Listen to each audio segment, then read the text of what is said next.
Béréchit, chapitre 19. Or sur le soir, les deux anges arrivèrent à Sodome.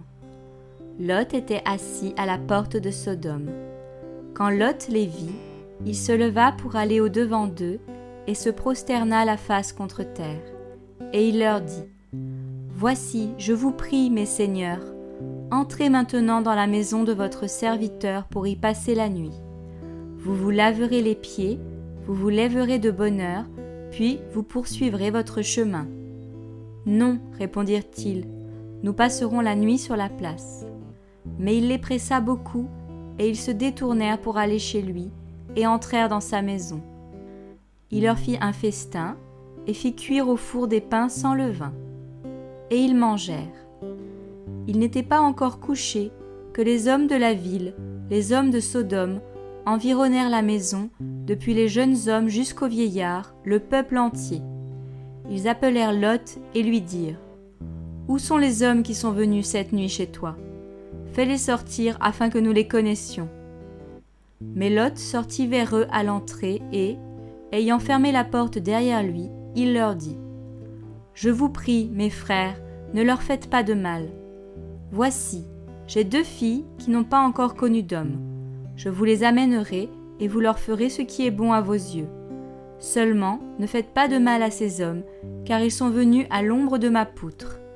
Ils lui dirent : Va-t'en loin d'ici.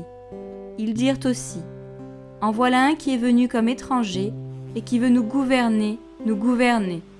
Maintenant, nous te ferons plus de mal qu'à eux. Ils poussèrent fortement l'homme, Lot, et s'approchèrent pour briser la porte.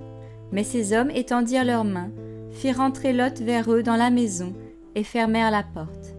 Et ils frappèrent d'aveuglement les hommes qui étaient à la porte de la maison, depuis le plus petit jusqu'au plus grand, de sorte qu'ils se lassèrent à chercher la porte. Alors ces hommes dirent à Lot : Qui as-tu encore ici qui t'appartienne ? Gendre, fils et filles, et tout ce qui t'appartient dans la ville, fais-les sortir de ce lieu. Car nous allons détruire ce lieu, parce que le cri contre ses habitants est grand devant Yahweh. Yahweh nous a envoyés pour le détruire. Lot sortit donc et parla à ses gendres, qui devaient prendre ses filles, et leur dit : Levez-vous, sortez de ce lieu, car Yahweh va détruire la ville. Mais aux yeux de ses gendres, il parut plaisanter. Quand l'aube se leva, les anges pressèrent Lot en disant : Lève-toi, prends ta femme et tes 2 filles qui se trouvent ici, de peur que tu ne périsses dans le châtiment de la ville. Et comme il tardait, ces hommes saisirent sa main, la main de sa femme et les mains de ses 2 filles, à cause de la miséricorde de Yahweh à son égard. Ils l'emmenèrent et le mirent hors de la ville. Et il arriva, quand ils les eurent fait sortir dehors, qu'il dit : Sauve ta vie, ne regarde pas derrière toi, et ne t'arrête en aucun endroit de la plaine. Sauve-toi sur la montagne, de peur que tu ne périsses. Lot leur répondit : Non, Seigneur, je te prie. Voici, ton serviteur a maintenant trouvé grâce à tes yeux, et tu as montré la grandeur de ta bonté à mon égard en préservant ma vie. Mais je ne pourrais pas me sauver vers la montagne de peur que le mal ne m'atteigne, et je mourrais. Voici, je te prie, cette ville est assez proche pour que je m'y enfuie, et elle est petite. Je te prie que je m'y sauve. N'est-elle pas petite ? Et mon âme vivra. Et il lui dit : Voici, je t'accorde la chose que tu me demandes. Je ne renverserai pas la ville dont tu as parlé. Hâte-toi de t'y sauver, car je ne pourrai rien faire jusqu'à ce que tu y sois rentré. C'est pourquoi le nom de cette ville fut appelé Tsoar.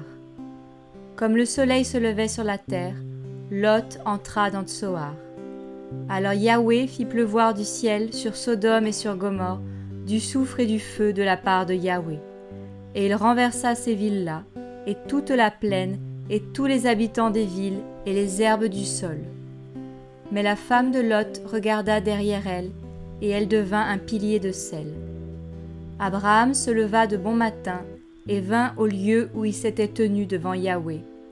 Et regardant vers Sodome et Gomorrhe, et vers tout le sol de cette plaine-là, il vit monter du sol une fumée comme la fumée d'une fournaise.